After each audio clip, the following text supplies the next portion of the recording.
ایک بازو سینے کے نیچے اور دوسرا سر کے نیچے تھا۔ وہ بے ساختہ مسکرانے لگی۔ بچپن کی یہ عادت آج بھی برقرار تھی۔ وہ اس کے قریب بیٹھ گئی اور پیار سے اس کے بالوں میں انگلیاں پھیرنے لگی۔ انہوں نے جھک کر اس کی پیشانی چومی، اس کی آنکھوں میں ذرا سی جنبش ہوئی اور پھر اس نے پوری آنکھیں کھول دی۔ سر گھماتے ہی اس کی نظر ان پر پڑی تو وہ تیزی سے اٹھ کر بیٹھ گیا۔ اس کے یوں اٹھنے پر وہ شرمندہ سی ہو گئی۔ اس نے ذرا کی ذرا نظر گھما کر انہیں دیکھا۔ آپ کو مجھ سے کوئی کام تھا؟ نہیں، وہ دھیرے سے بولی۔ میں تو صرف تمہیں دیکھنے آئی تھی۔ تمہارا دل لگ گیا نا یہاں پر؟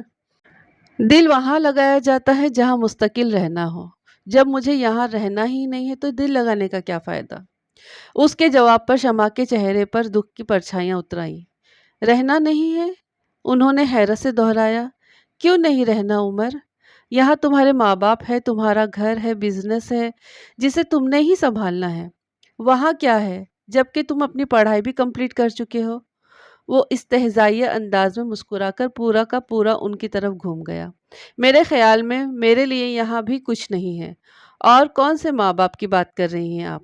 وہ ماں باپ جنہوں نے 13 سال کی عمر میں مجھے 7 سمندر پار پھینک دیا تھا، اس وقت جبکہ مجھے آپ کی بہت زیادہ ضرورت تھی۔ عمر میری جان، وہ بے اختیار ہو کر اس کی طرف بڑھی اور اس کا چہرہ دونوں ہاتھوں میں تھام لیا۔ تمہیں خود سے دور کرنا ہمارے لیے آسان نہیں تھا۔ تم ہماری جان ہو، دل پر پتھر رکھ کر تمہیں خود سے دور کیا تھا، صرف تمہاری بھلائی کے لیے، تمہاری ذہنی سکون کے لیے۔ ان کا اتنا ہی کہنا تھا کہ اس نے جھٹکے سے ان کا ہاتھ ہٹا کر پیچھے کیا۔ مطلب کیا ہے آپ کا؟ آپ شروع سے ہی مجھے ایسے ہی ٹریٹ کرتی تھی جیسے میں پاگل ہوں۔ آخر میں سچ مچ میں پاگل بنا دیا آپ نے۔ عمر، وہ تڑپ کر رہ گئی۔ میں پچھلی باتیں نہیں دہرانا چاہتا۔ میں یہاں کیوں آیا مجھے نہیں پتا، لیکن اتنا ضرور بتا دوں کہ آپ لوگوں کے لیے نہیں آیا ہوں اور نہ ہی میرا ارادہ یہاں سیٹ ہونے کا ہے، اور اب مجھے ان تنہائیوں کی عادت ہو گئی ہے۔ وہ کہہ کر رکا نہیں، تیزی سے باہر نکل گیا۔ وہ بھاگنے کے انداز میں اس کے پیچھے لپکی، لیکن وہ گاڑی لے کر نکل چکا تھا۔ ان کی انگلیاں تیزی سے خطاب کا نمبر ملانے لگی۔ ڈائننگ روم میں وہ تینوں موجود تھے، لیکن اتنی خاموشی تھی کہ صرف پلیٹوں میں کبھی کبھی چمچ لگنے کی آواز آ رہی تھی۔ شمع کی توجہ کھانے کی طرف نہیں تھی، وہ مسلسل بے چینی سے خطاب کی طرف دیکھ رہی تھی، جو کھانے کے دوران وقتاً فوقتاً عمر پر بھی نظر ڈال رہے تھے۔ پانی کا گلاس ٹیبل پر رکھ کر گلا کھنکار کر وہ عمر کی طرف متوجہ ہوئے۔ عمر، ان کے پکارنے پر وہ ان کی طرف دیکھنے لگا۔ دیکھو بیٹا، ابھی تمہیں پاکستان آئے کچھ دن ہوئے ہیں، تمہیں راستوں کا صحیح سے علم نہیں ہے، اور دوسرے یہاں کے حالات بھی اچھے نہیں ہیں۔ لوگ گن پوائنٹ پر نقصان پہنچا جاتے ہیں۔ باہر جاؤ تو ڈرائیور کو ساتھ لے جایا کرو۔ ان کے بولنے کے دوران وہ ہاتھ روکے انہیں دیکھ رہا تھا، پھر اچھی طرح دیکھتے ہوئے کہنے لگا، پہلی بات تو یہ ہے کہ میں ہر کام اکیلا کرنے کا عادی ہوں۔ میں امریکہ میں نہ روم شیئر کرتا تھا اور نہ ہی ڈرائیو کرتے وقت مجھے کسی کا ساتھ پسند ہے۔ اور دوسری بات یہ ہے کہ میں بچہ نہیں ہوں کہ راستہ نہ ملا تو کھو جاؤں گا۔ اور جہاں تک حالات کی بات ہے تو گن پوائنٹ پر کیا ہوگا؟ زیادہ سے زیادہ میرا والیٹ یا گاڑی لے جائیں گے یا مجھے گولی مار دیں گے۔ اس کے بے رحم تجزیے پر دونوں دہل کر رہ گئے اور اسے دیکھنے لگے۔ کیا فرق پڑتا ہے؟ وہ کندھے اچکا کر بولا۔ شمع کی آنکھوں سے آنسو روا ہو گئے۔ دل تو خطاب صاحب کا بھی جیسے کسی نے مٹھی میں لے لیا تھا، لیکن وہ کنٹرول کر گئے۔ تمہارے لیے یہ کہنا آسان ہے عمر، شاید تمہیں خود سے پیار نہیں، لیکن ہم دونوں کی دنیا تو تم ہی سے شروع ہو کر تم ہی پر ختم ہوتی ہے۔ خدا نخواستہ اگر تمہیں کچھ ہو جائے تو شاید وہ ہماری زندگی کا آخری دن ہوگا۔